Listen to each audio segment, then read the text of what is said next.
Hello and welcome to the Eldritch Podblast. I am Margaret. I am Jack. And this is episode 10. Welcome. How is everyone? How are you? I'm very good. How are you? I am good. We just wanted to say Happy Valentine's Day. It has been and gone, but I hope you had a lovely Valentine's Day. Yes. No matter how you spent it. Indeed. Whether it was with your loved ones, with yourself, with your friends, however you spent it. How did we spend it? We spent it together. Yes. Which is the only thing that matters. Mm-hmm. In our house with our dog. Yeah, exactly. Because like every other day of our lives. Yeah. Leaving the house. Nope. Nope. No, thank you. Not even for Valentine's Day. We used to leave the house all the time, but these days we're just too old. Yeah, why would we now? We just like being in our house. Yes, why would we? It's our comfort zone. Exactly. I like my little nest of a home. Yeah. Exactly. I like being here.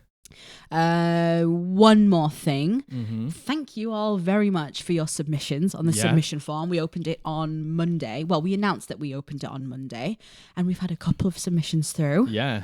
We've had a couple of horror stories specifically, Yes. which, thank you. Reading through them, very sorry you had to go through that. But because right now, as you guys know, we are a small channel. Yeah. We don't really know what the demand for things like the submission form are going to be like yet. Yeah. So we're not sure when we're going to be able to dedicate a whole episode to them. That is the plan. Yes. We would love to. But right now, it's probably just going to be sprinkling them in amongst other episodes. Like at the end of an episode, we might... at the minute when we do that, we just pick a few Am I the Arseholes, pick a few horror stories, pick a few unpopular opinions, but now we can pick from things that we've had submitted ourselves. Yes, exactly. I think eventually we'll be able to, because considering we opened up the other day and we've already had a handful. Yeah. I imagine we'll probably be able to do it. Yes, so thank you very much for sharing. And if you're listening to this now and you think, I have a story, I want to get an opinion on something, I would like advice on something, form. Send it in the form. Get it on the form, send it in. First link in the description. Yeah. So thank you. And also, this is like a parade of me saying thank you to everyone. Go on, just pick them up. Yeah, thank you. Thank you. Margaret's your hype woman. Yeah, round of applause for you. Up. Thank you very much for being here. Thank you again to all the new subscribers. Yeah. Once again, I think a lot of you came from TikTok. Yeah. So thank you. That takes a lot, we know. Yes. Thank you all for the comments. We've been having some really good discussions with people, which has just been, it's like food to the soul. Yeah. Yeah. Food to the soul. Comments are food to the soul. Food to the soul. Yeah, thanks a lot. Like the engagement on the TikToks and the engagement on the YouTube is unbelievable. We've only had, this is our 10th one? Yeah. 5 weeks probably when this comes out. And the amount, every single time we upload, there's more views than we imagined. Yeah. There's more comments than we imagined. There's more likes than we imagined. So we just want to thank you all. And listen, we know, we see you. We recognize the people who comment over and over again. We see you. We appreciate it. You're cheerleaders. Thank you. Thank you. So anything else you would like to update the people on? No. Anything we've been up to? Anything we've watched? I mean, we're still watching The Last of Us. Still watching The Legend of Vox Machina. Yep. The last 3 episodes are out today. Yes. As of recording this. Yes, they are. When this comes out, it'll be like a week after. Yes. So I'm excited to watch them. Yeah. I know what happens because I've watched the first campaign. Yeah. But you don't know. I don't know anything. So forget everything you've ever known. Done. Okay, so shall we just get into it? Yeah, what are we talking about today, Margaret? Today, we are dedicating a full episode to Am I the Arsehole? D&D edition. It's everyone's favourite. It's our favourite. Is it your favourite? Yeah, it's just good fun, isn't it? I quite like the unpopular opinions. You know what? Yes, I also really like the unpopular opinions. Yeah, I quite like them. I think they're quite good. We'll definitely do another episode on unpopular opinions. I definitely want to do some more unpopular opinions. Yes, we actually got quite a few spicy ones on our very own TikTok. Yes. So we'll cover them. Yeah. At some point. So without any further ado, I would like to start with number 1. I'm a couple as the start. Imagine if I was like, you'd have fucked my life up if you were like, I want to start with number 3. We start from 3, then we jump to 6, then we go to 1. That's just standard stuff. Gotta keep you on your toes, baby. No, number 1. Okay. Am I the arsehole for being bummed that our whole party got animal companions while I'm playing a Beastmaster Ranger? I've been playing in a campaign for a while, and when I got my campaign, I've fallen at the first hurdle. When I got my companion... Oh, my companion! My companion! Come on, Margaret, look me in the eyes. Companion. You can do this. When I got my companion at level 3, the rest of the party thought it would be cool if they got to tame animals as well, and the DM let them. Got the giggles. Oh no. They also companion. They also don't have to use their bonus action to command them, while I do, due to my subclass rule. Yeah. I mean, but it depends what they go into. Like, what can theirs do? If theirs can just, like, fly or, like, go somewhere and do something. But, like, you know, like, the one that you get with the Beastmaster Ranger, it can attack and it can do, you know, what you could do as a person. From what I gathered from the following comments, their companions could do exactly the same as what a Beastmaster Ranger companion could do too. So they could attack in combat, they could flank in combat, etc.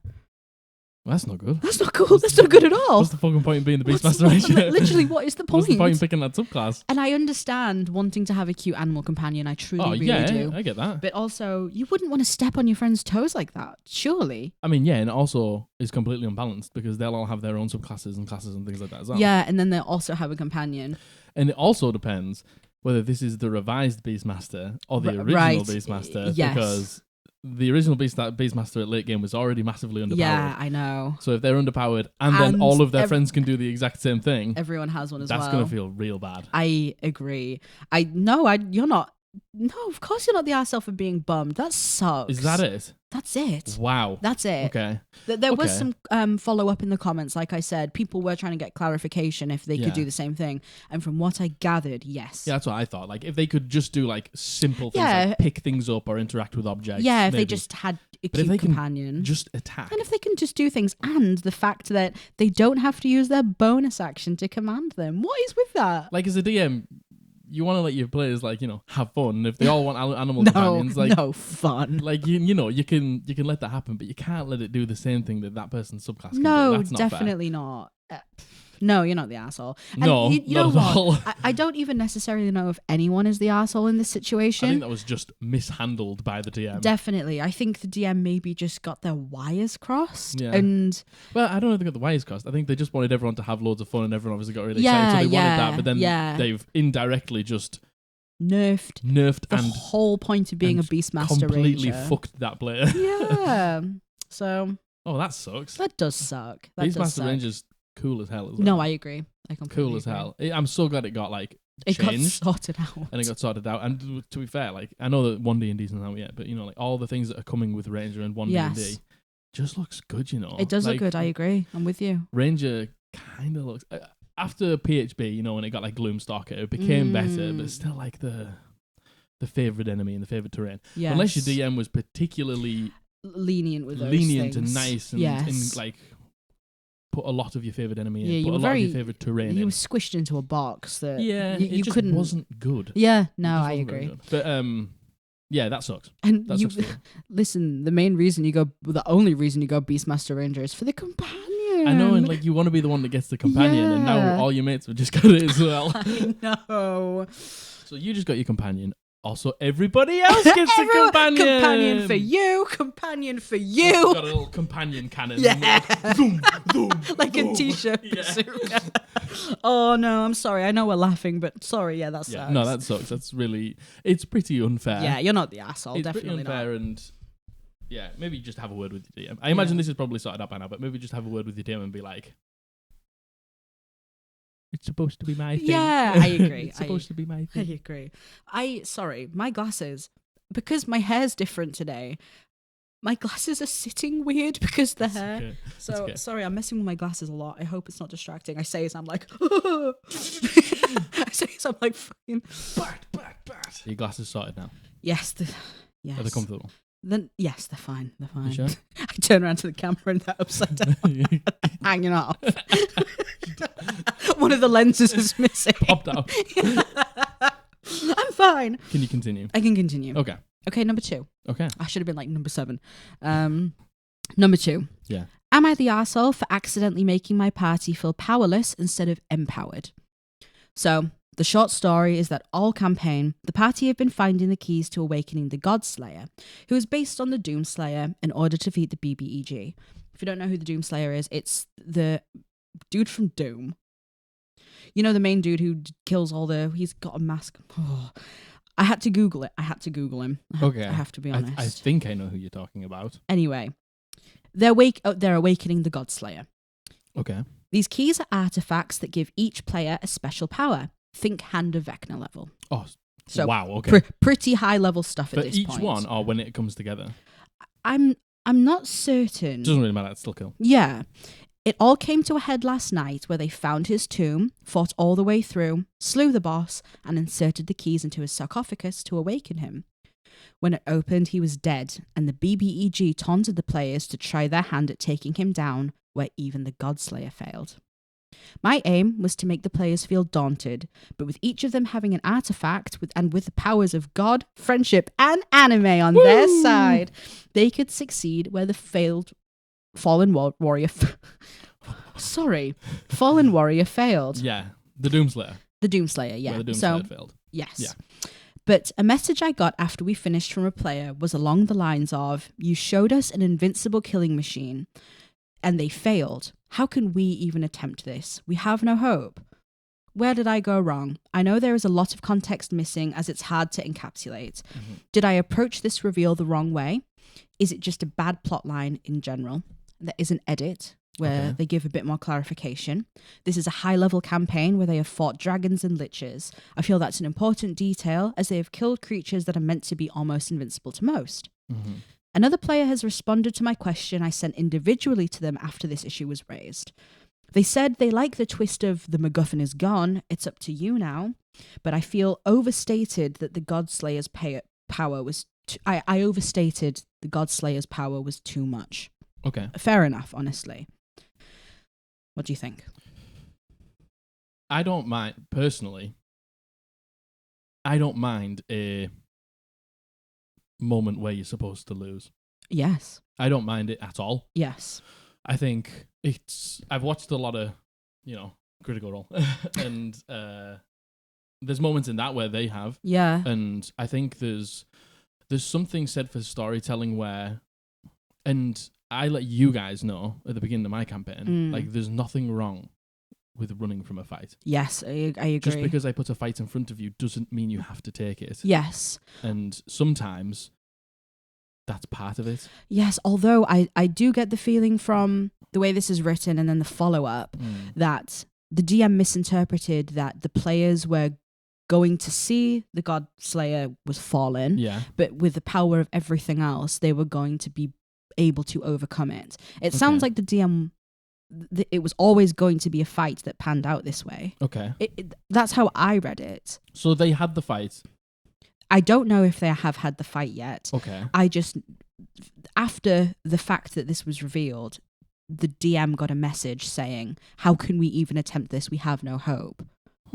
Well, if they haven't even attempted it, how do they know that they can fail? Yes. How do they know they're going to fail? I agree. And you know what? I do see both sides of this. I see both sides of it, but I think, your bad guy's supposed to seem like he's unbeatable. Yeah, and it's the point, isn't it? It's the point of the big bad evil guy. Yes. He's supposed to be like the end goal, the end boss. Like the untouchable evil. You've worked so hard to get to this point, and yes, even if you try, there is an element that you could fail. Yes. Like that needs to happen, otherwise they seem pretty... They seem just like every other fight. Yeah, exactly. There has to be high stakes in the last fight, 100%. So, and I think there's something to say that they've seen the Godslayer didn't succeed. He was dead. Imagine the feeling afterwards if they did win the combat. Yeah. How that would feel. Even now, like when they're sort of like doubting themselves, if they overcame it, that's going to be amazing. Yes. I don't know. Have they just not given this DM a chance? It sounds like the players have gone out of table and said, well, there's no way we can do this. Why have you done this to us? Because we obviously can't do it. And it feels like the players are maybe thinking that the DM has had one over on them, which I don't think that's what the DM meant to do at all. The DM has actively said that. Yeah, I don't think that's what he meant to do at all. The fact that the DM has come to this and is asking for advice on this. But the question is, am I the arsehole for accidentally making my party feel powerless instead of empowered?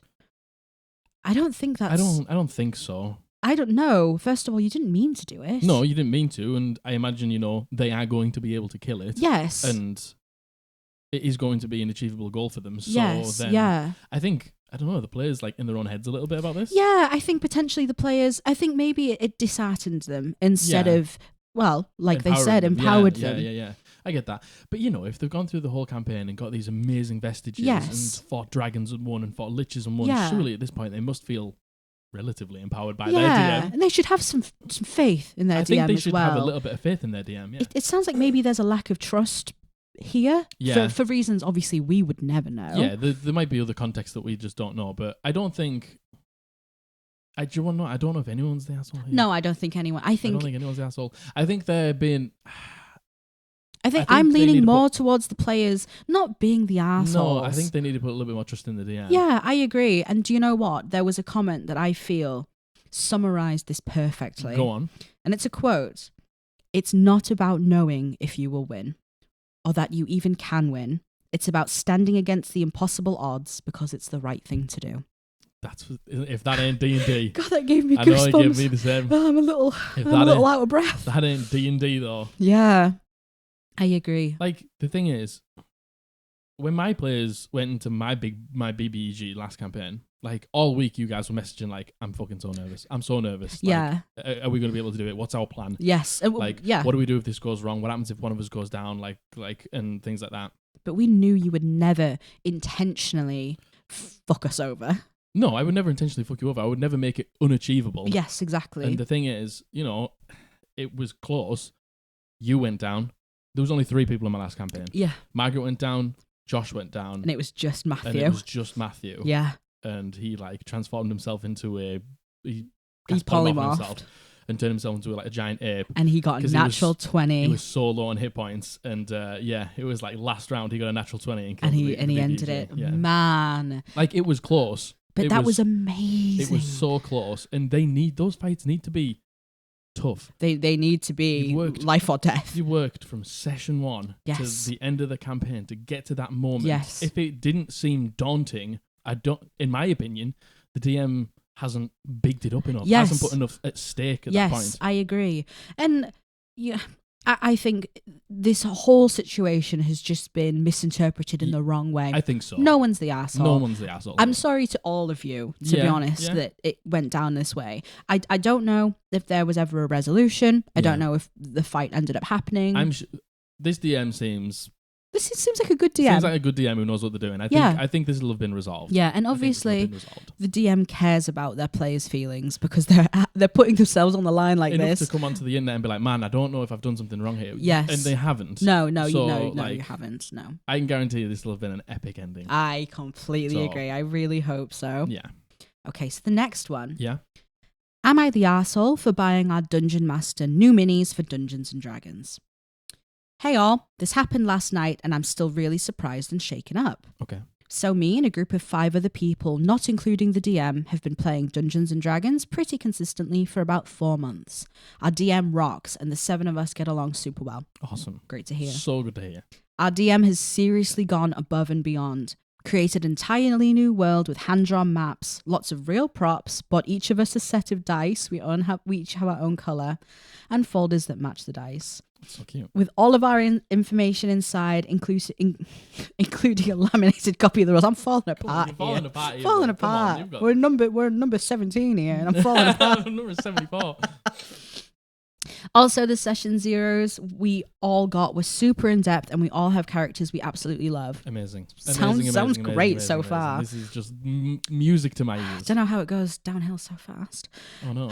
However, while we have all showered our gracious DM with praise, one thing that she wasn't great at was our minis. Now I'm not shitting on them completely because she handmade them using wire and clay to sculpt them. Wow. But they are ugly. Oh, fucking. Like super duper butt ugly. Oh, Jesus Christ. Like they look like something out of Hug Me, I'm Scared. I don't know what I that know is. you won't get that reference. I don't know what that is. I'm sure y'all will get that reference. So we've been playing with these minis, which we've all lovingly dubbed the Uggos. Oh my fucking God. As a present for our DM for her birthday a few weeks ago, I suggested we pooled money together and created our characters' minis on an online service and bring them to her. Yeah. All of the other players got on board and we ordered nearly $100 worth of custom minis. When we presented them to her at the beginning of the session last night, though, she got a little weird and didn't seem as excited about the figures. It came to a head when one of the players took his Uggo and jokingly tossed it in the trash. Well, It was that's not nice. It was really funny, but she started crying and got really upset at all of us, saying we didn't appreciate her hard work. Then she suddenly ended the session early. She texted me today and saying that she appreciated the gesture, but she was still hurt by it. We've been joking about how ugly these minis are for months, and now she's mad that we bought really nice and pretty ones for her.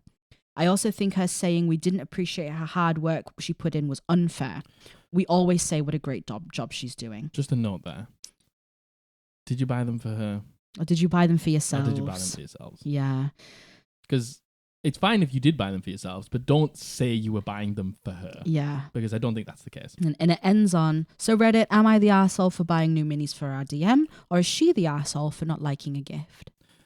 I think the person who's an arsehole is the arsehole that threw it in the bin in front of him. Yeah. I don't care if you think they're ugly. I don't care if you have that you've been in joke. joking about it. I don't care if the fact that you took something that she made for you. She obviously handmade, hand sculpted. They might be ugly. You might think they're ugly. It doesn't matter. She Who still fucking made them for you. cares? And then you picked it up in front of her and threw it in the bin. Threw it in the bin.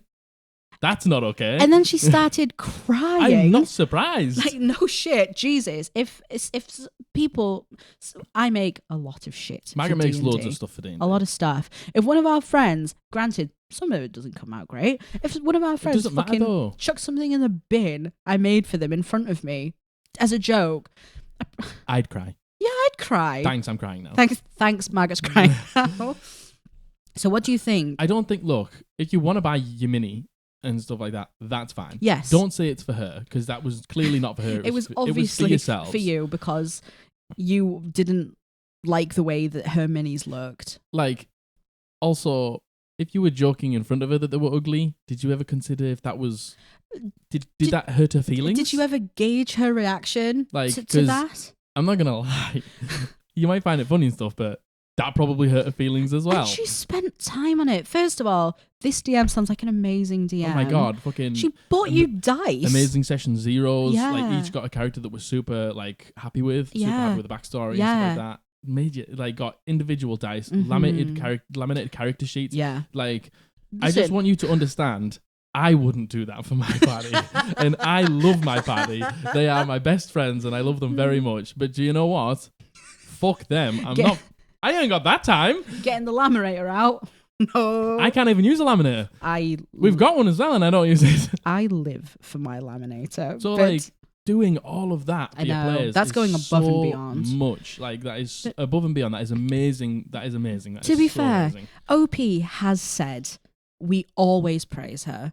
Like, we are very appreciative. Yeah. But why does it suddenly stop at the minis? I don't know. Well, the thing is, right, as long as, if they were butt ugly, as they say, and like she knew that, and do you want to know what? I think the point that you lost it was when you chucked it in the bin. Yeah, like, I agree. I agree. Maybe, do you want to know as well? Maybe it's just like, we love your minis and stuff like that, but we've all made ours on Hero Forge. Do you mind? I say Hero Forge. I don't know if that's where you bought them from. Do you mind if we buy them?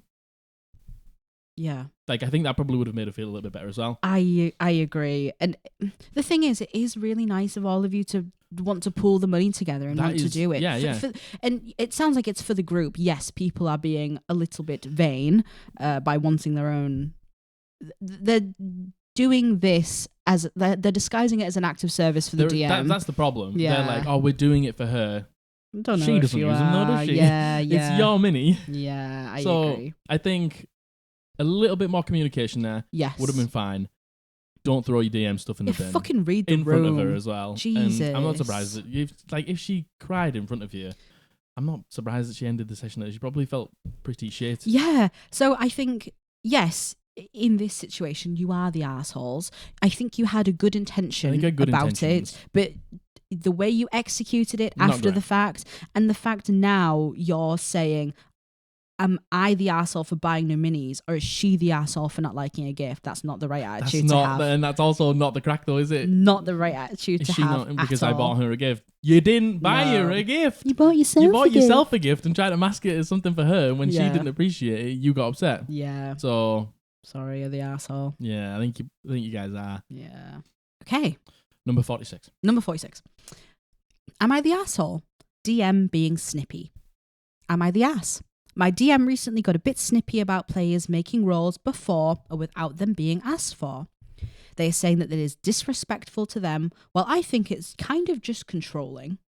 Further info, they are a DM of 1 year and have rarely called for rolls in social situations, which I have recently started to want to roll before I roleplay to use my roll to guide my roleplay. The most recent event was with a crystal thing, and I say that I am looking for things that might signify that interacting with it might be a bad idea, and I roll perception. DM makes a snide remark about how they were going to ask for investigation, which I guess is fine and all, but then they go on to say I see a few runes. I don't know.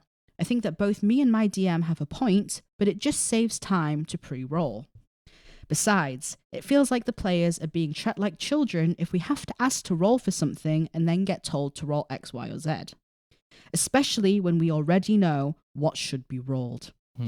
At that point, it's like we aren't even playing at all. And yes, I know old school D&D players never touch the dice, but I think that's bad, and there's a reason it changed. What do you think? So, the thing is, when you're playing Dungeons and Dragons, if you go to do something and then you're asked to roll, that determines how it went. If you roll and you roll a natural 20, you can be like, oh yeah, now I do this. That was exactly an example that was used in the comments. Because then you just metagaming. Oh, I know that this is going to be a good perception check, so now I look around the room. Yes. Especially if you're in social situations. I roll persuasion. Oh, I rolled a natural 20. I'm going to persuade this guy. That's not how it works. Yep. That's not the point of D&D. And it's like, well, we know what to roll. We know what to roll, so it's stupid that we have to waste time being told what to roll. It's like, do you? The thing is, you're sat on the other side of the DM screen. You might be talking to somebody, but like, yeah, I just want to have a chat with this guy. This person might be like NPC who has a secret. They could be anyone. It could be the BBG in disguise. Yes. You don't know. So I think you're just getting a little ahead of yourself. Yeah. And I think I'm going to be honest and say, I think you're getting a little bit too big for your boots, my friend. I completely agree. I feel like with the way the language in this has been, they're a DM of only a year. Okay. I'm kind of getting... That's sort of like... Only a year. They're kind of a new DM, and I'm a player who kind of knows what I'm rolling. And listen, I like how they left out how long they had been playing for. Yes, and then at the end saying, I know old school D&D players never touch the dice, but I think that's bad. This person's been playing for a year. This isn't an old school person. This Why isn't an old school even, player. This isn't an old school DM. Why are you even adding that in? And it's the way that they were like, I roll perception. And then the DM said, well, I wanted you to roll investigation. Maybe they wanted you to see something that would only be able to be seen by taking your time and thoroughly looking through the room. You don't know what they've got planned. To me, it seems so weird to be like, I want to check this thing out. I'm going to roll now, and then I'll decide if I check it based on the roll. Yeah, well, that's not the point of D&D. That's not the point. And the DM's the mediator as well, first of all. What's the fucking... Why don't you just get in a room on your own and plan your own campaign and then just roll a dice and be like, oh, I do this? Because you're basically just fucking playing on your own anyway. Yeah, What's the point in having the DM? What's the point in having the DM plan the session? Because apparently you're just... Because you know what's going to happen anyway. You're just adjudicating that yourself. Yes, you feel like you're being treated like children.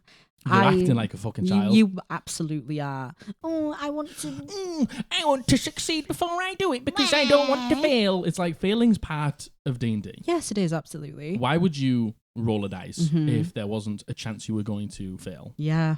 Well, this person doesn't want that. They want to know if they fail. If they fail, they're not going to do it. And it's the language of, they were going to ask for investigation, which I guess is fine. Look, do you want to be the DM? Yeah, just be the DM. If you don't like being told what to do by someone, why don't you try being the DM? Like, in all seriousness. Next session, why don't you just turn up and just be like, hey, man, I'm sorry.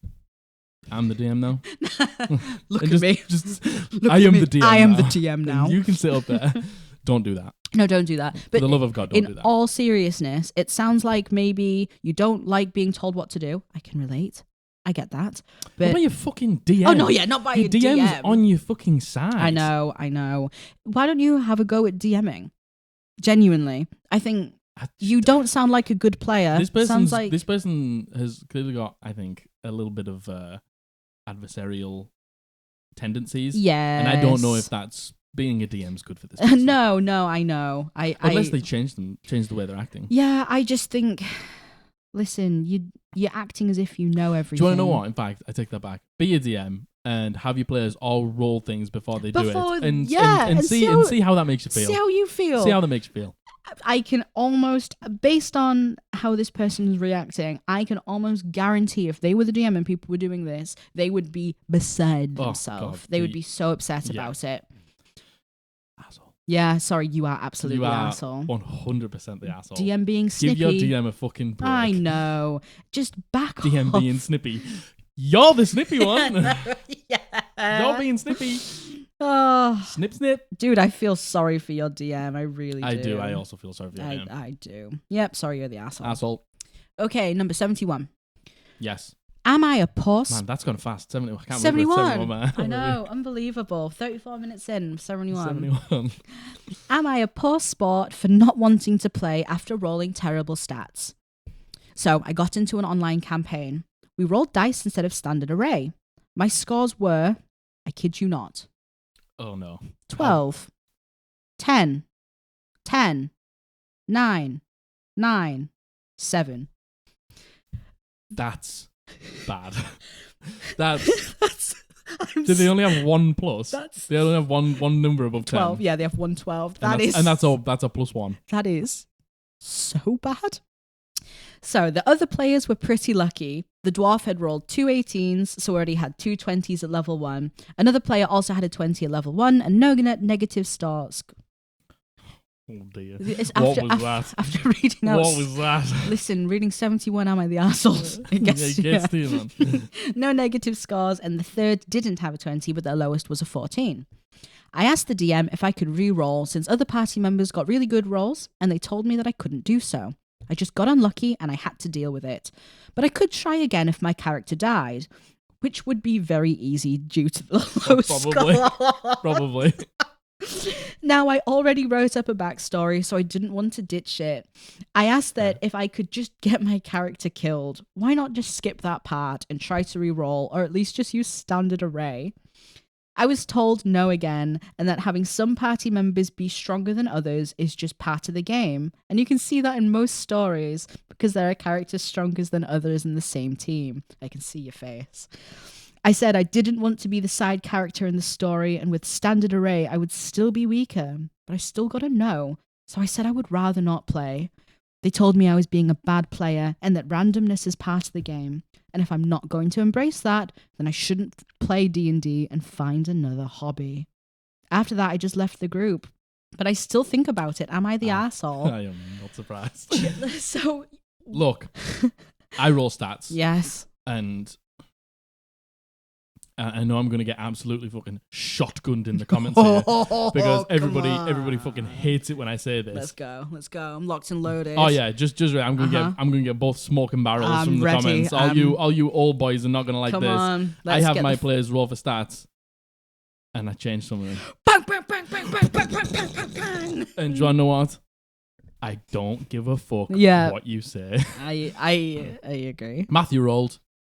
Didn't get anything below 10. Oh, he rolled so well. He got like 18, 16, 15, 15, 14, 12 or something like that. He rolled... First of all, Matthew, sorry, shit at rolling. Shit at rolling. Shit rolls Shittest roller. Consistently. Shit. However, them stats. I don't mind if people are unbalanced, because an unbalanced party usually means a little bit of... it's just dynamic, isn't it? It's just dynamic. It means people are good at some things. Some people are quite good at a lot of things, but then have some negatives. Yeah. I end up basically, the person who rolls the highest stat, which was Matthew, he rolled a 19 or something like that. Yeah. I make everybody's highest stat that. Mm-hmm. And then the rest of them you just kind of fall where they fall. Yeah. At least if you can all keep up in combat, that's what I care about. Yes. Because going into combat and somebody just one bombing everything and then everybody else just like being the sidekick. It's so shit. This person is the sidekick. Yeah. This person is the Robin to everyone else's Batman. I completely That is what agree. this person is. This person is Robin. And this person is the sideshow of the team. and who wants to be the Robin in a D&D campaign? No one. Everyone wants to be Batman. Listen, unless I want to be Batman. I'm the DM. Unless you want to be Robin, in which case, You fair can enough. be Robin and just have them stats. And be a Then you will be self-appointed Robin. But I agree. The OP has actually openly said, I don't want to be the side character. Yeah, and this person will be. 100%. If everyone else has a 20, everyone else, I someone don't has two 20s. I don't let my players start with a 20. Yeah. That is, you need room to grow. Yeah. And I think starting with a 20 means you are the master of something at level 1, which I don't like. And if you give your characters 20 at level 1, that's fine. Oh yeah, that's subjective. Fine. That's subjective. But and the fact that the other person with the lowest stats, the lowest number another person had was a 14. the thing is, right, even if this person goes, for just any general race, they get a +2 and a +1. Do you know what they can get? Go on. They can get a +2 and a 0, or they can get +1, and that's it. What's the point? What's the point? When you play D&D, you want to be the main characters. The whole point is because in real life you're fucking not. So you want to go into a game and you want to be able to do cool shit. And the fact that this person was like, I'm happy to take standard array. Oh yeah, please let me take standard array. I'll be worse than everyone else and have standard array. But at least I'll have standard At array. least I'll have, a couple of pluses. I find it weird that the DM was like, you can only reroll if you die. Are you really sure? Are you really that surprised? Well, what? The DM said that? Yeah, I am surprised. Are you? Yes, I am. Oh, the dice are gods. Oh. It doesn't matter what you do. Yeah. What's the point in... No. If you're not having fun, then there isn't any point at all. If you got 1+1, what's the point? What is the You're point? just going to be bad at everything. And the thing is, if everyone had something similar, then it would be a bit different. But it's the fact that everyone is like a god. They have a 20. They have the max stat they can have. 20, and this person's got +1. know. So they've all got +5, and if they're attacking, they're going to have plus proficiency bonuses with +2. So they're all rocking a +7. This person has got a +3. I know. This person's starting with a +3 versus +7. Which is that is so unfair. Like, and the fact that OP said, I've already written up a backstory as well. Yeah, and I don't want to get rid of it. I think your DM is being very, very, very harsh. To be fair, OP has said I have left the game. I'm not surprised. Good.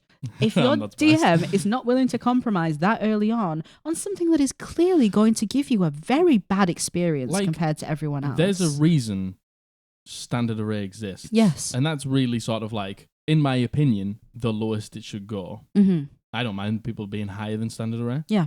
But so having like considerably worse than standard array is just unacceptable. I agree. This DM is the asshole. And the fact that the DM was like, if you can't embrace this, you need to find another hobby. That is so wrong. No, they just need to find another party. That is so wrong. Do not let anyone else tell you how you should enjoy the things you enjoy. Yeah. That's so fucking stupid. I'm sorry. And you know what? I read through the comments of this, and there was a lot of comments from people being like, well, you could have sucked it up, and you could have played... Shut the fuck up, man. You could have played a human like this. And it's like... What and had +1 in all, and still only had 1+1, because if you didn't hear, this person had the highest was a 12, the rest was a 10. So you don't get a +1 if you've got an 11, my friend. And a lot of people were like, you could have played it like you were just this farmer who just stumbled into adventure. It's like, who wants to be a farmer? Look, people can be farmers here. On Earth. Yeah, we have farmers. I don't want to go into D&D and be a farmer. I want to be a paladin that's smiting things. I want to be a warlock that's making deals with patrons. I don't want to be a farmer. A druid who can turn into Why animals. would I turn up to slay dragons in a farming suit with a pitchfork and a hat? Don't get me wrong. I am sure there is a flavor of D&D for people who want to do that, but That's the distinction. People. This person said that's not the exactly. I don't want to people play who that D&D. want to do that. That's fine. Have a great time. But it's not fair because everyone else has got a 20. I know. And this person's got a 1. I know. Got a +1. And my knee-jerk reaction to reading the title, right, of "Am I a poor sport for not wanting to play after terrible rolls?" Do you want to know what?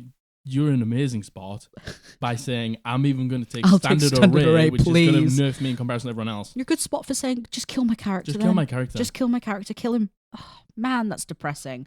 But my point was, my knee-jerk reaction to seeing that was, oh, well, how bad could it be? That's bad. That's bad. Bad. That's real bad. That's real bad. So, yeah. Sorry. No, you're not the arsehole. No. Your DM is absolutely the arsehole. DM's And an asshole.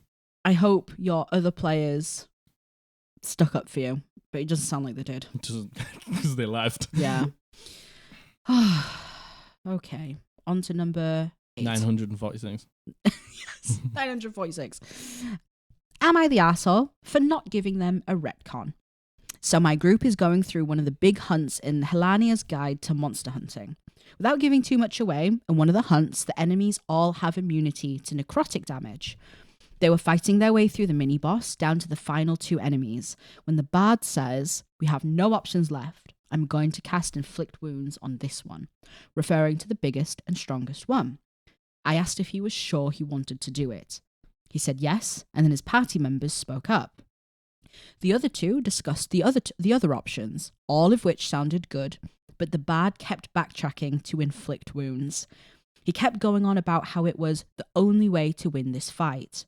One last time I asked, "Are you absolutely sure?" He said yes, and even upcast it to 3rd level, despite my numerous attempts to sway him. I had him roll for everything, and then showed him that the stat block showed an immunity to necrotic damage. Immediately, the player starts asking, almost begging me for a retcon, saying he was going to use one of the other spells they were talking about. I told him no, because he went through with the spell anyway, despite my multiple attempts to sway him from there. He blamed me and how I wasn't clear enough. Right, because asking you if you were certain you wanted to do that on multiple different occasions wasn't a clear indicator that this was a bad idea. They later won the fight through a nice combination of teamwork and good luck. But am I the asshole? So this gets a little spicy as well. It does get a little and spicy. I'm prepared to take both barrels again. I feel, here we go, lock and load. Lock and load, here we go. If they've gone the whole way through this dungeon and they're at the end, and this has been a recurring thing that they've already seen, why didn't you just say you know that they're immune to necrotic? Unload on him. Bang, bang, bang, bang, bang, bang, bang. Because if they've already done it, why didn't you just, if you really, really didn't want this person to know by you telling them, why didn't you just say, just roll me a history check, or just roll me an intelligence check? Yeah. Can your character remember? Yeah. Make it a low DC. Then you feel like you've maybe given them something by actually rolling the dice. See, that's a really interesting take because I'd never considered that.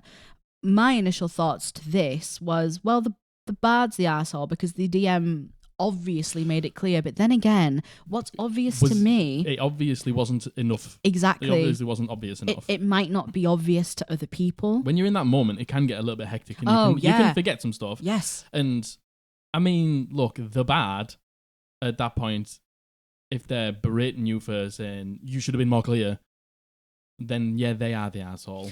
Yes, I think the way the bard went on about it afterwards. Yeah. And then the immediate being like, please no, I didn't do that. I didn't want to do that. But you did, because that's what you did. Yeah. And you clearly did because you were adamant that you wanted to cast that spell. Apparently the player kept backtracking to it and being like, when the other 2 players were like, well, we should think about our options. Yeah. Yeah, I didn't think about that side of it, of being like... OP said it was a big dungeon and everyone was immune to necrotic damage, and they're coming towards the end. It was saying it was like the last fight, wasn't it? They were fighting their way through this mini boss down to the final 2 enemies. Who knows? Do you want to know what? If nobody had cast anything that required necrotic damage before this, then fair enough. Yeah. But if the DM was like, are you sure? That indicates to me that they've already done this and they know that they are immune to necrotic damage. Right. So it's like, roll me an intelligence check. Can you remember in Yeah. this moment? Yeah. Roll me a history check. Anything like that that's going to maybe attempt to jog the bard's memory. Yeah, I mean, I think feel like OP did enough by going like, are you sure? That's what I think. And the fact that they said one last time I asked, are you absolutely sure? Like, you must understand at that point that they're trying to tell you something. Yeah. Something. But then again, what could be clear to us might not be clear to other people. That's true. People might take social cues differently to how... And in combat, God, you can get frazzled. Oh, yeah, you do. You get swept away in your it. Your shit's all fucked up and you just fucking forget everything. You're fighting for your life. Yeah, you're fighting for your life. Yeah. Out-game and in-game. So yeah.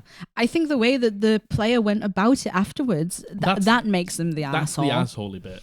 And from the DM's perspective, I completely understand how the DM thinks that the player is the asshole and not themselves. And the thing, I'm not saying that the DM is the asshole for not doing those things. No. But like, if you're in that situation, those are the sorts, like, I've been there, I've done that, and it's happened to me, and I've learned that might be the way to... Yeah. And, it's not... The thing is, it's not an adversarial game. You're on the same side. Yeah. And if you feel like your players should probably know this, then there's nothing wrong with giving... Get your shotguns ready. Oh. Shotgun. Come on. Everyone, nothing wrong with telling your players that it's immune to necrotic. Kill him! If they've already known him. 46 times in this dungeon or something like that, it's okay to just remind your player. Yeah, I am with you on that one. In my I do opinion. agree. I think once again, I say this all the time, there is a fine line between keeping the mystery there and keeping it engaging and keeping things from your players that might not give them the upper hand, and then it potentially ending in a situation like this where everyone's frustrated with each other. Yeah. Don't get frustrated with your DM about that, man. Yeah, I was going to say I don't think anyone's the asshole here, but to be honest, I think the player for blaming you. Yeah, I think at the end of the session, if everyone came together and they were like, "I'm sorry," like it just got on top of me, because that can happen. Yeah, like that's fine, but the fact that they've had to come to Reddit and post, makes me feel that maybe that didn't happen. To be fair, the point you made of being like, well, give me a history check or give me an insight check, that could potentially be something that comes with experience, and that comes that we don't. The thing is, we don't necessarily know how long this person has been DMing for. I've made this mistake. I think everyone has made this every mistake. DM has made this. It's not, and the thing is, it might not be a mistake to that DM, and to you out there, it might not be the mistake. You out there in the wild. Yeah, it might not be the mistake, and it's not a mistake, and you don't have to do what I do. But to me, that's what I would have done. Yes. Yeah. But the way that the bard acted after that, there's ways to communicate that isn't that. That's not good. Yep, I agree. We're on the same team. So on to number 391. Yeah, I thought it was. Would I be the arsehole for letting my friend miss the climax of our year-long D&D campaign? So me and my friends are big fans and players of a tabletop role-playing game called Dungeons & Dragons.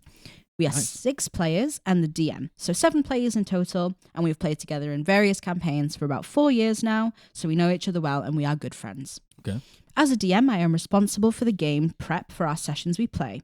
It takes a lot of time. Imagine 3 to 4 hours for a week for a weekly 3-hour session. Yeah. So the situation, the campaign has been going on since September last year. I don't know when this was posted. Doesn't matter. But they say it's a year-long campaign. Yeah, so September to September. Yeah. We have had weekly 3-hour sessions with a few longer weekend sessions, and it's now approaching the end. Since it takes up a lot of time to prep and makes a good ending, I had a desire to make the last session to be a longer full weekend session, which naturally are more hard to schedule. Yeah. Yeah. We came to an agreement for this upcoming weekend, so I started prepping for 2 full days to give this a worthy, epic ending. Then it was a miscommunication where one of my players only had the Saturday to play it on, which in essence was fine. Demanding a whole weekend is a lot, and we could potentially do it in one day anyway. Mm-hmm.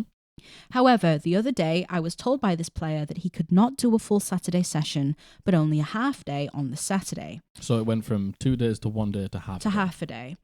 Which means that it would be a very fragmented ending where a lot of tension and momentum would have been lost. Imagine seeing Avengers Endgame and stopping in the middle of it to continue another day. So here is where I might be the asshole. Okay. Usually when they say that, they do something quite bad. I really want to give this campaign a good ending, and I don't want to stress it or feel I have to cut things short for my other players because of this one player needing to be going. I don't think it's fair to my 5 other players nor to me as a DM who had spent hours on this ending. So I was thinking of saying that if he needs to go, then he can go, but the rest of the party will be playing until finished. He would then naturally miss the climax, but I am at a bit of a loss of what to do here. And there is an edit. Forgot to add that it would be difficult to reschedule because we are looking at potentially 2 months before we could play the ending. Wow, okay. So would I be the arsehole for not accommodating my friend here? Your thoughts? I think your friend might be the asshole for saying that they can do it 2 days and then going down to 1 day and then going down to half a day. It sounds like there is... Just check your front calendar, mate. Yeah, and that's so frustrating. Yeah. Having it... I feel like OP has probably compromised a lot on what they wanted, and it just seems to be getting worse and worse and worse. Well, I think the thing is the OP is compromised to the point where it's not going to be able to fit in that half a session. Mm-hmm. And I understand, like, our last session for our last campaign was like 6-7 hours. Oh yeah. And we did like the whole day thing. Mm-hmm. I understand that. You're not the asshole. I don't think you are. I think you. The thing is, at the same time, you have to think. Would you want to miss that last No, session? no. But is it fair making everyone wait 2 months because you fucked up? The thing is, it sounds like OP hasn't ran this past the other players yet. Not yet. OP is just spitballing some ideas about what to do. I think a conversation needs to be had with everyone, and everyone together needs to come including to that person. To drop it on the player on the day, being like, okay, just so you know, we're playing without you when you go.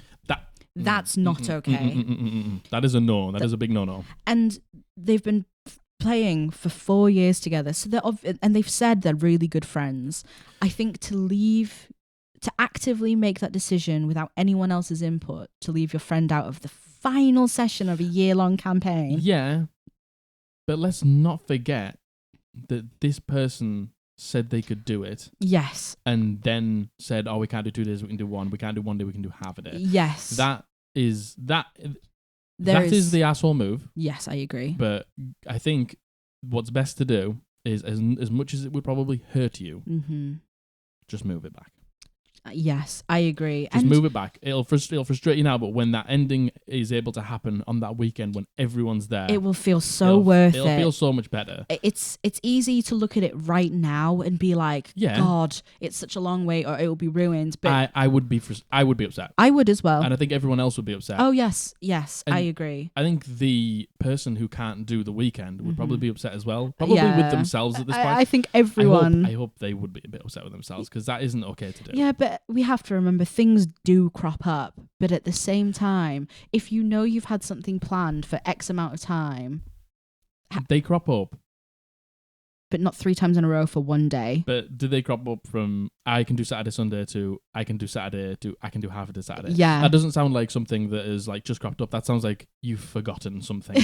Yeah, that potentially. Sounds like you've forgotten something and you were trying to squeeze it into 1 day and then you were like, well, actually, I could only do half a day. Yeah, and the player probably feels like they're saving the DM's feelings by doing that, but that just, if you can't do it, just say. Yeah.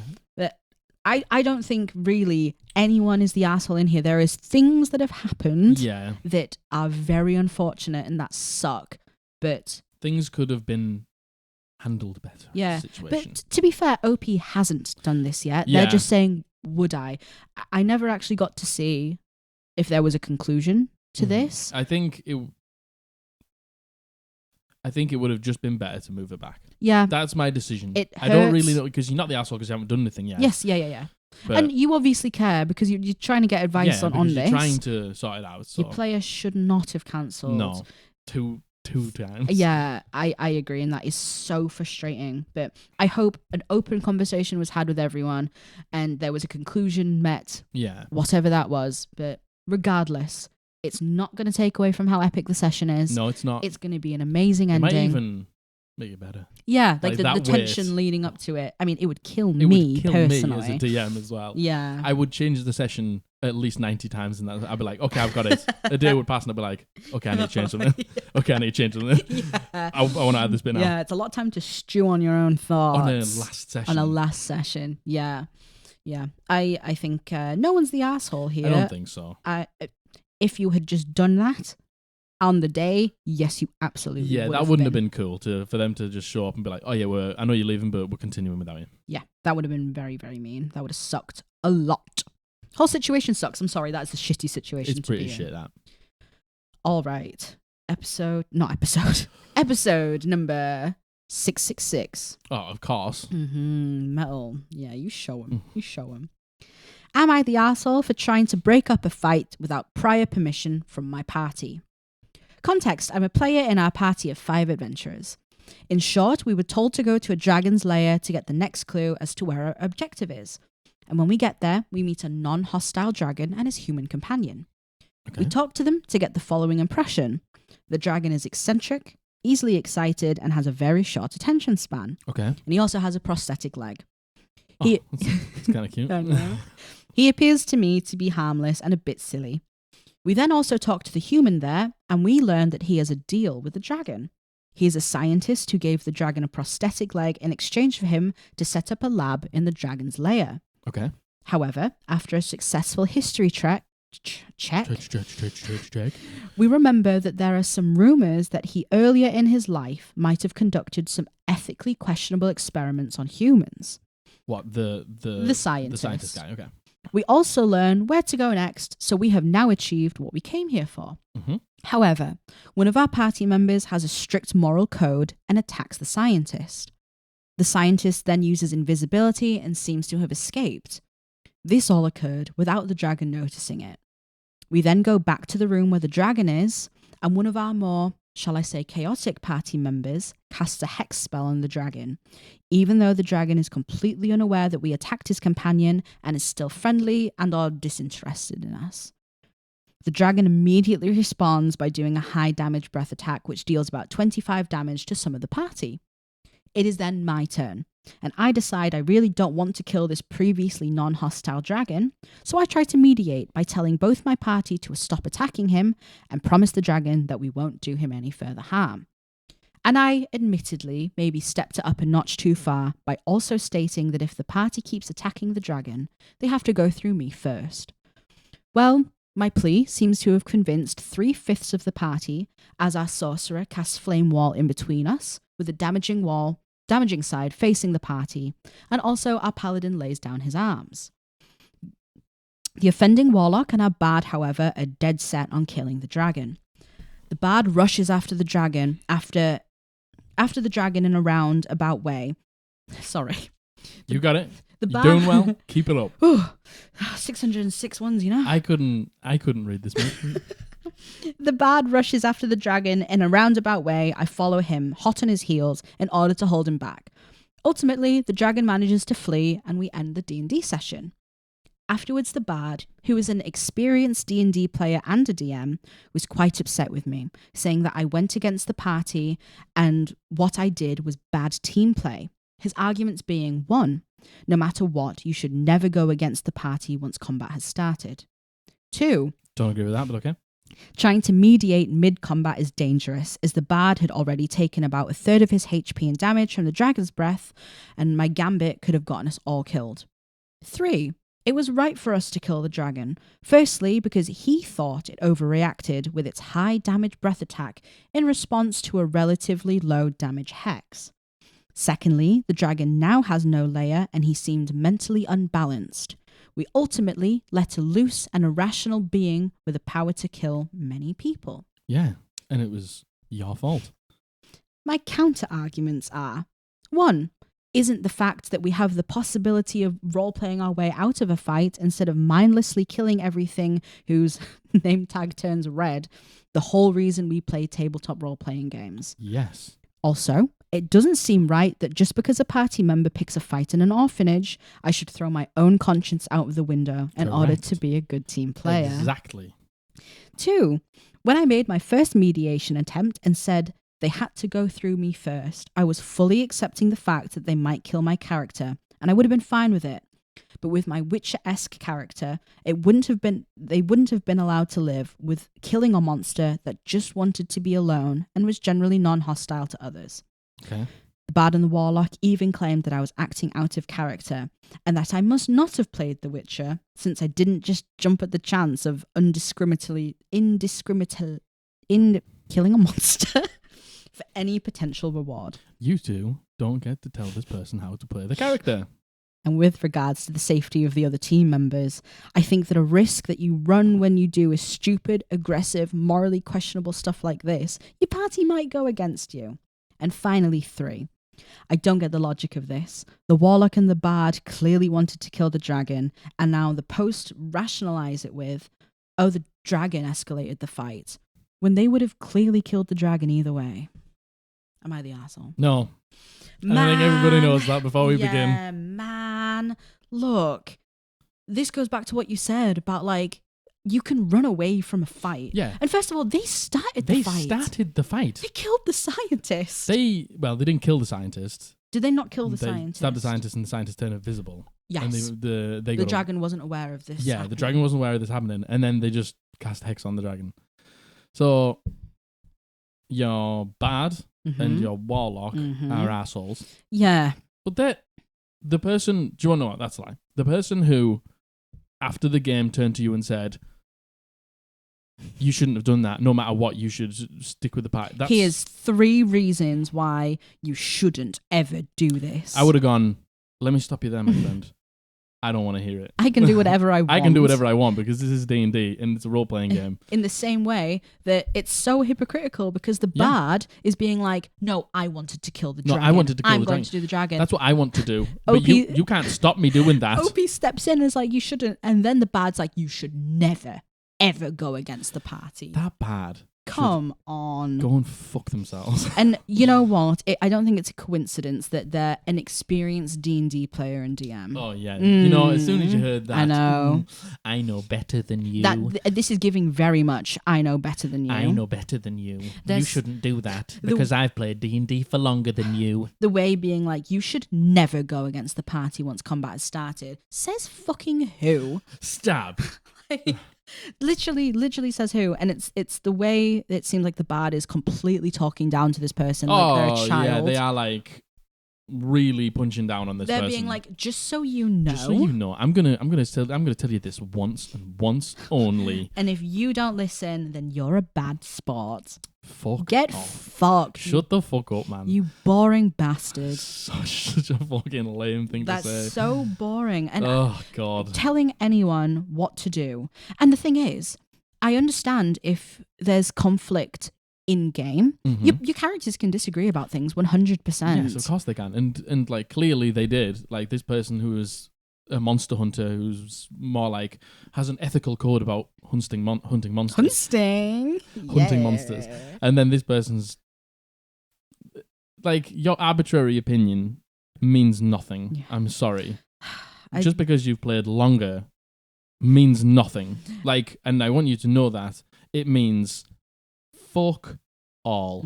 You don't get to tell people how to play just because you played the game longer. That's simply not the case. And it's like, my gambit could have gotten us all killed. It's like, do you know what else would have gotten you killed? Fighting a fucking dragon. Fighting the dragon, which was you that initiated it. Yeah, the dragon that wasn't hostile. Not hostile. At all. Kind of cute with the gammy with the leg. With the gammy leg. Kind of cute, you know. I agree.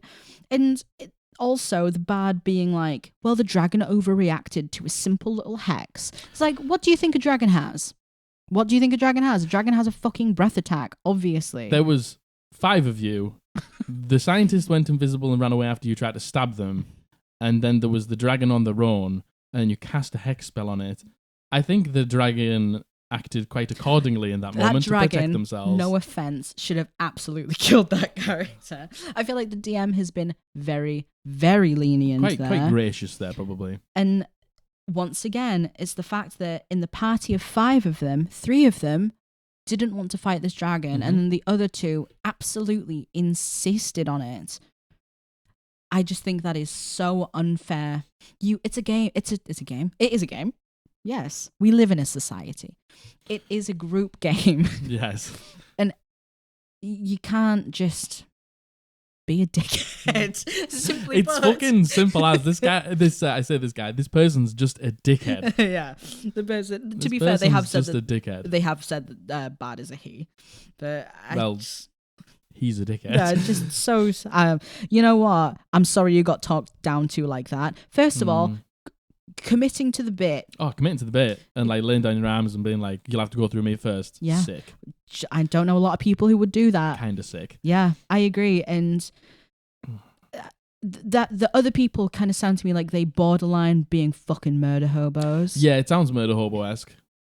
Just learning when and to then pick you your get into the fights. sort of thing of like DM's putting a lot of effort and you're just murdering like NPCs. That's not cool. But you don't know, like the DM might be cool with that. And That stuff. is true. And you don't know, but to be fair, they did say they did learn that the scientist has previously done dodgy experiments on humans. okay. I know. Does that mean they should kill him? I know. And to be fair, in the other person's defense, being like they have a strict moral code, so they attacked the scientist, I actually can kind of, first of all, I wouldn't do that, but I can understand where they're coming from, also dedicating themselves to the bit. Okay. But look, don't get the fucking dragon involved. Yeah. The thing that upsets me the most is let me tell you 3 reasons. Oh, I know. You never. I don't want to hear any of your reasons You because none of never do them that. fucking matter. Yeah, that is absolutely all That other completely person's- objective. The person who was given the 3 reasons is the asshole. Oh, the bad. Yeah. Yeah. The bad. Totally with you, 100%. OP, you are not the asshole. No. Not at all. Good on you. Good on you. I like that. I like that standing in between and saying you have to go through me Yeah, first. It's kind of sick. Kind of dope. I wonder where this ended up. I wonder how Hopefully. this ended up. With the bad leaving the game. Yeah, hopefully with the bad getting a fucking grip Fingers and crossed. learning that you can't tell people how to play. No, you can't. You simply cannot. But I've played longer than you. Are you ready for number 2003? Always. Okay. It's my favourite number. I thought so. Am I the arsehole for telling a player that her D&D character looks like another video game character? So, our main DM, who I'll call V, 18 male, has invented a new way to play the game called Small Shots. Basically, it's a series of small one-shots that function as a campaign where anyone can play and anyone can DM. Imagine a huge campaign divided into 2-hour-long games. A player can participate if they want to, and they can choose not to, and nothing will change. So back onto the theme. V's girlfriend, M, has been playing with us for a bit over a year, and logically has amassed a good amount of characters for herself. In our D&D group, there's a good amount of artists, including me and our DM, and I'd say M is one of the more experienced ones. So it's no surprise that M came up with the design and drew all of her characters herself. Oh God, I am. That's the fucking dream, innit? My body pangs and jealousy. We had this conversation last session. We just wished one of us could draw. Just one. Man, if I could like draw some of the monsters that I think of, and you guys could like draw your characters, PC, it would be fucking over for all of you. If I Yeah. could draw, it would be over. That's all. That's the dream. So, good on you. This takes us to the situation at hand. Okay. We were hanging out and talking about D&D with V, M, and 2 other D&D players, N and Z. M brought up that she had been working in a new character and she finally did a drawing of her. She then pulled out her phone to show us, and let me tell you, this character looked exactly like this other somewhat popular video game character. Okay. I mean, it was basically a rip-off. Something to highlight it is definitely her drawing, and it was a very good drawing, but there's no denying that. However, the design was the one that called my attention. I mean, the clothes were different. It was completely her design, and I can accept that. The hairstyle was slightly changed as well as the colours, but everything else was exactly like the other character. Okay. So I said, but that's just the character from this X video game. M kind of laughed it off, but I insisted that everything was exactly like this other character, because it's true. I mean, okay, here we go. There we go. There's the moment. Why does it matter? Then N Let's and just stop there. Why does it matter? N and Z changed the subject and we left it at that. The day after, V contacted me and tore me a new one, saying that I acted like a dick and I was being out of line for being so insistent. Em puts a lot of effort into all of her characters, and this new one she's been working on for months. She's mentioning completely changing her design now because she feels it's not original enough. Now, I agree. She comes up with amazing concepts and designs. Her first ever D&D character is a spirit's bard that's a runaway messiah of his own religion who's chained to thousands of restless spirits. And his design is one of the coolest I've ever seen. Sounds pretty cool. It sounds fucking Sounds very awesome. cool. However, this new character just wasn't it. Am I the arsehole in this situation? Yeah. Yeah, you are. Why does it Why matter? the fuck does it matter? No. When they had their phone out, I just had to tell them over and over and over again that it wasn't original. And the thing is... Why did you have to do that? Like, what's the point? I do understand being like, oh, shit, this looks like XYZ character. That's awesome. That sort of reminds me of this thing. Love that character. That character's super sick in that video game. And then for her to laugh it off and you to be like, no, really. No, really. Really, show me seriously. Show me that picture again. It's fucking the same fucking character. Fucking person. That's I can't believe you've done this. I just can't believe that you've copied. You've done this. I can't believe you've done this. I don't know. I feel like... I just don't know. I don't know what the words are. I can't believe you came to Reddit with this argument and expected anything else. Like, there's nothing wrong with being like, oh, that looks like that. Absolutely not. Did you get inspiration from that? Because I can almost guarantee, yes, people get inspiration from characters all the time. I do. I don't know a single person who plays D&D that doesn't. 90% of my bad guys are just copied. Yeah, well, exactly. But they're big for a reason. Like, these video game characters that are iconic are big for a reason. So why would you not want to take inspiration from them? And who fucking I know. cares? I like, and the thing is, though, do you think this person said that they're an artist as well? Yeah. Just jealous. I see. Just kind of jealous. I'm not getting those vibes. Do you know what I think? I'm definitely getting condescending. Oh, well, you just changed things a little bit. And most of your characters are cool, but this just isn't it. I'm getting those vibes. I don't think I'm getting jealous vibes. Maybe, yeah, but let's just say that M is a better artist than OP. Yeah. And OP's just sort of, just hypothetical here. We're just going to hypothetical here. Just wants to stroke their own egos. Yeah. You're going with this. M shows maybe not their best work. Yeah. Maybe not. That's subjective. And then OP is like, ooh, here we go. It's my time to shine. Yes. Can't wait to shit on them for this. Can't make them feel real bad. It's my one opportunity. Oh, see, I don't know. That might not be the case. And That's just fair, hypothetical. If we're going from that angle, right, and then posting this, I wonder if maybe they thought if they really justified the fact that, no, this is really a completely stolen concept, if other artists might have chimed in being like, yeah, that's not cool. This is all, hey, we're doing that thing. We're assuming here. Yeah, making an ass out of you and me. Mm-hmm. Like going down like that. We aren't artists, so we can't comment on No, fucking wish we were. I fucking wish I was. Man, more than Man, anything. I would live. Give me lessons. Give me your powers. Yeah, the thing is, the only thing I will say is, we don't know how OP interprets social situations. No. This could have been something that potentially went completely over their head. They Yeah, didn't maybe. realise how insistent they were being. Yeah. Although they did Didn't say...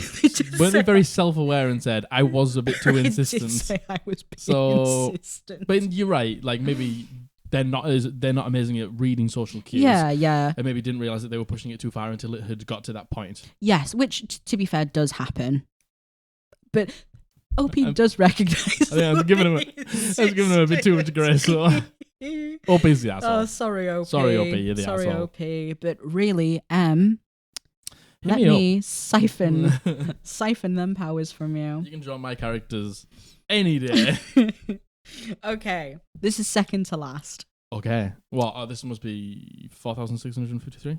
4,671. Oh, I'm so You were sorry. really close. So sorry. I like how I've made drag this shit joke out the entire podcast. Everyone watching's like, shut up. It wasn't funny the first time. It's not funny now. It's never, but we're not going to stop. Okay. Am I the arsehole for refusing to run my game after getting outvoted? I'll be fast. I've been running a D&D game for that. I don't know why I included that. I'll be fast. I didn't know if that was you or the post.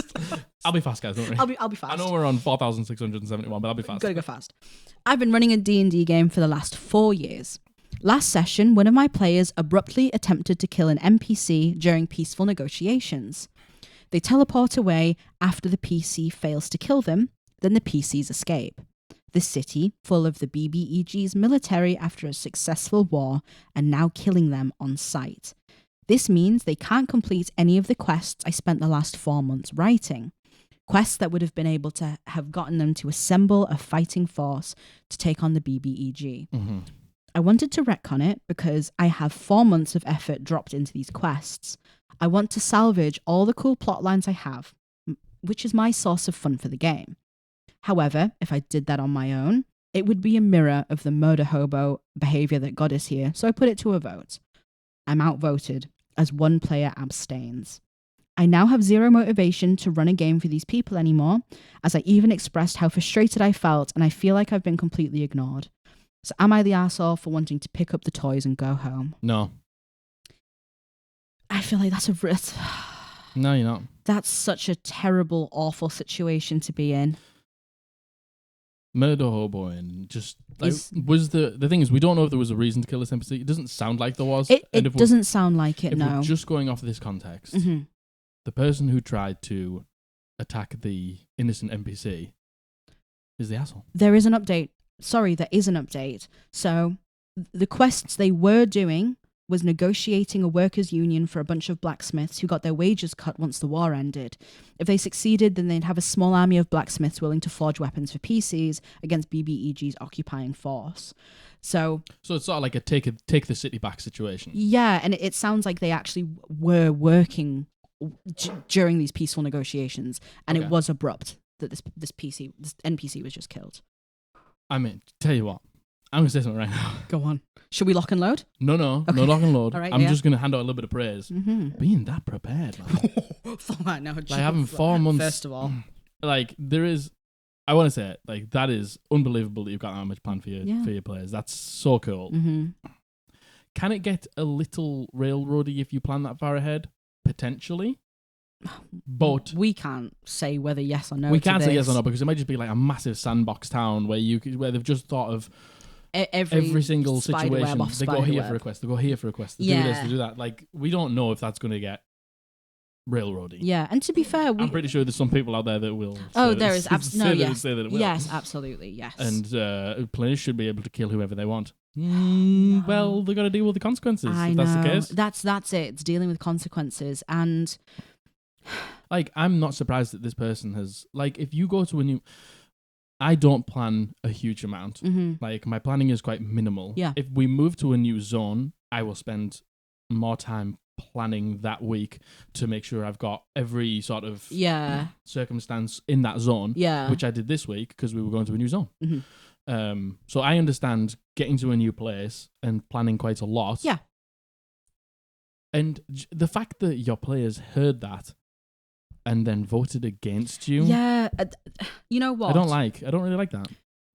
And the fact that OP had the forethought to be like, if I just retconned it without telling anyone, it would be on the same level as the murder hobo, right? Yeah. Which you're right, it would have been. If you're going to retcon something, you need to speak to your players. Yeah, and there was part of me that thought, well, there could have been ways, as the DM, you could have changed the scenario of the NPC being killed, or you could have had a way to get them out of that situation. But at the same time, if you didn't want to, if you felt hurt by this player's actions, and you get your source of fun for the game is the plot lines you created, I don't blame you for not being able to in that moment. DM's going to have fun too. Yeah, exactly.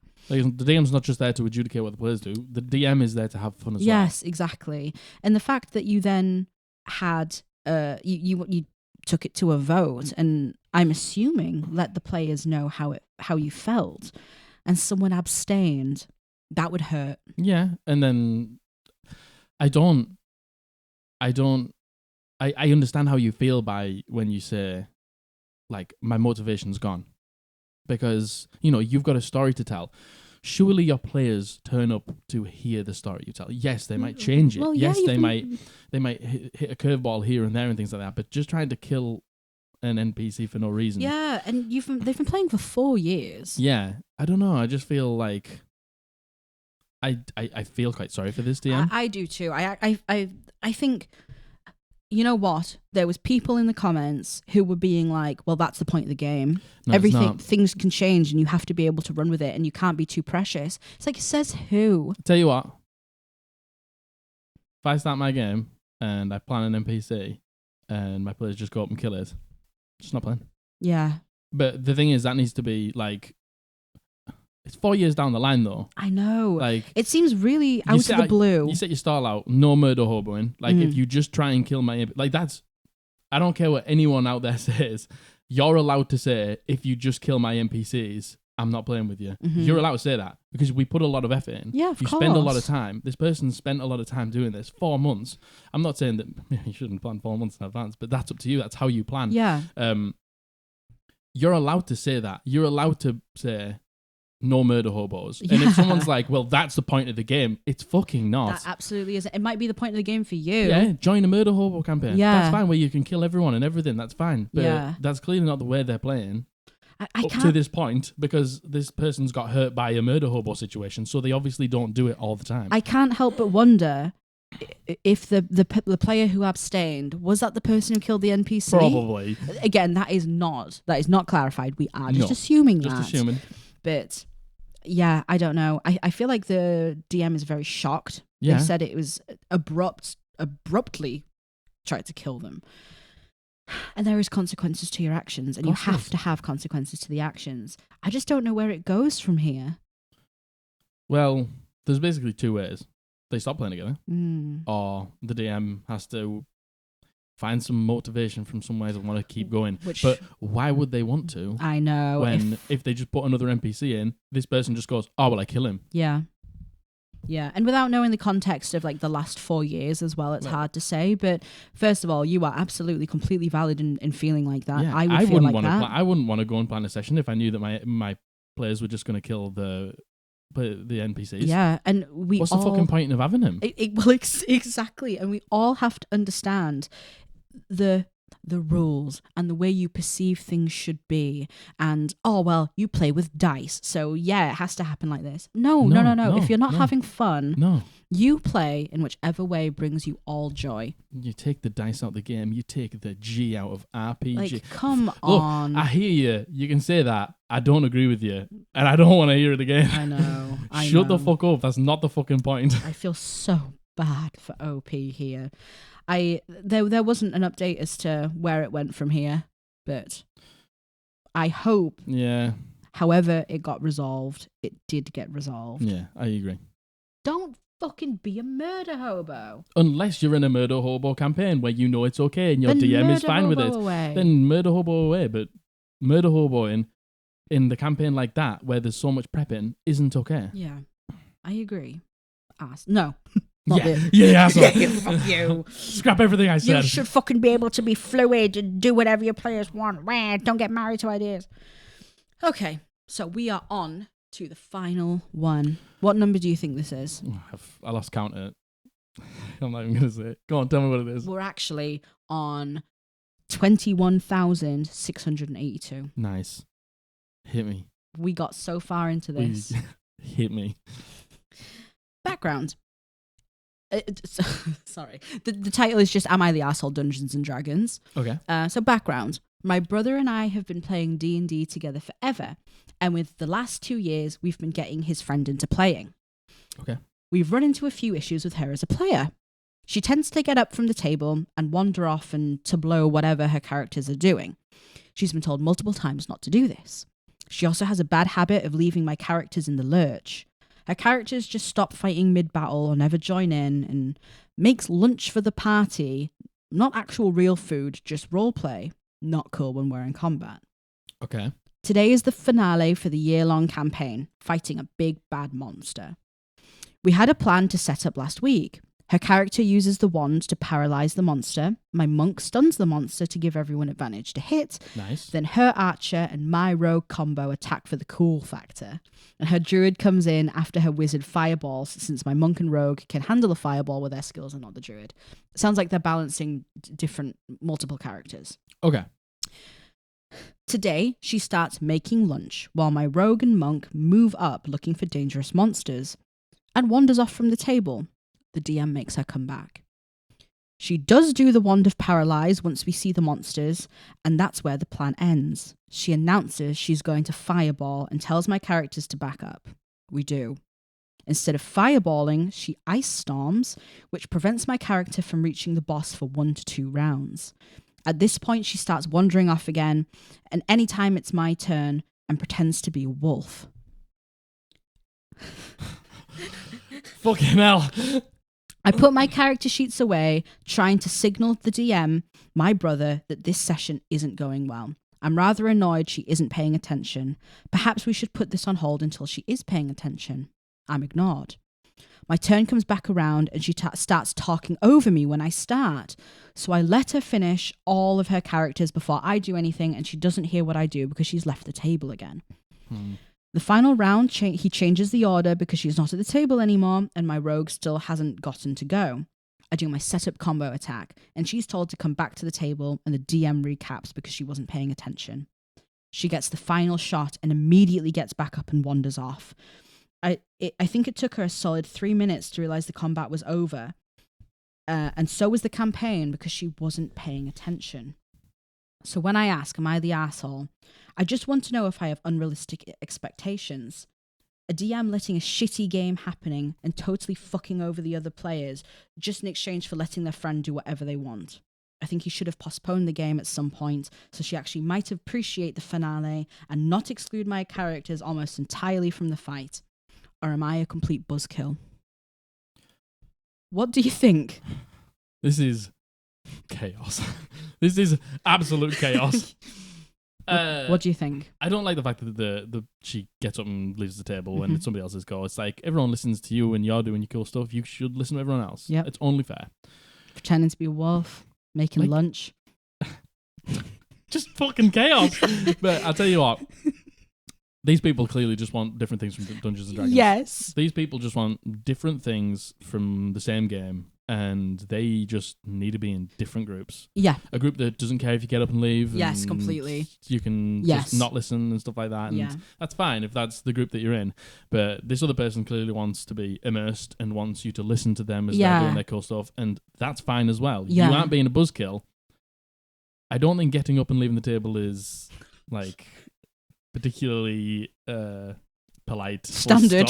Yeah. Standard behaviour. Yeah. So, look, you just want different things. Don't blame your brother because I don't think it's your brother's fault. And your brother's trying to accommodate this person as well. Your brother's trying to just accommodate everyone. And look, you're not even being the asshole for throwing your toys out the pram. I think I'd be upset as well. But this person just clearly wants to be a little chaos goblin, and you should just let them. What if I intentionally left something out of this? What if I left something out? Have you sniped me? I've sniped you. Go on then. What if I told you the friend is actually the brother's 8-year-old daughter?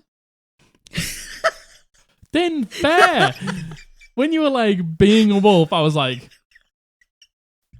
you can do anything you want. Like, that's fine.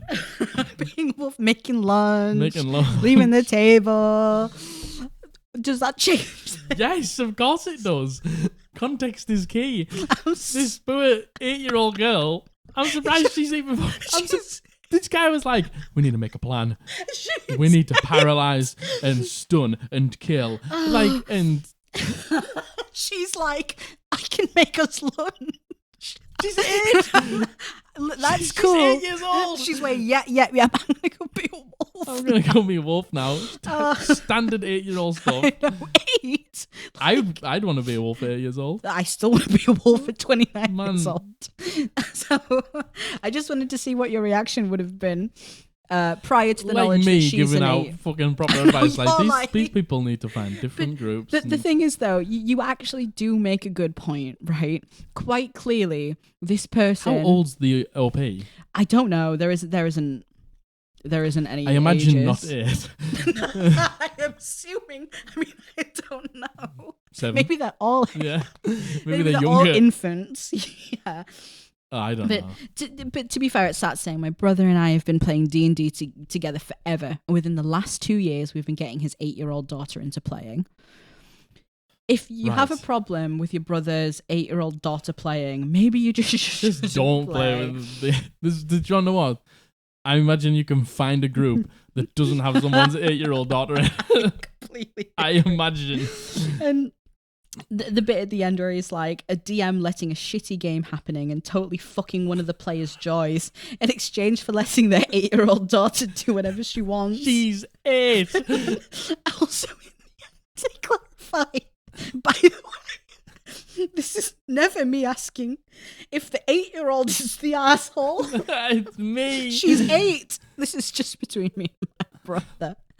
Listen, beautiful. if you agree to go into a D&D game with an 8-year-old, I'm surprised the 8-year-old wanted to make the plan and was competently like, yeah, and then I'll cast this, and then we'll do this combo. I just love. She starts making lunch while my rogue and monk move up. I was so confused. It was just chaos. I know you were. Oh my goodness. I actually don't. I can't believe you've done me like this. Don't think anyone's really the asshole. No one's the asshole. She's just a child. He's just getting frustrated because she doesn't want to play D&D, and I'm not surprised she's 8.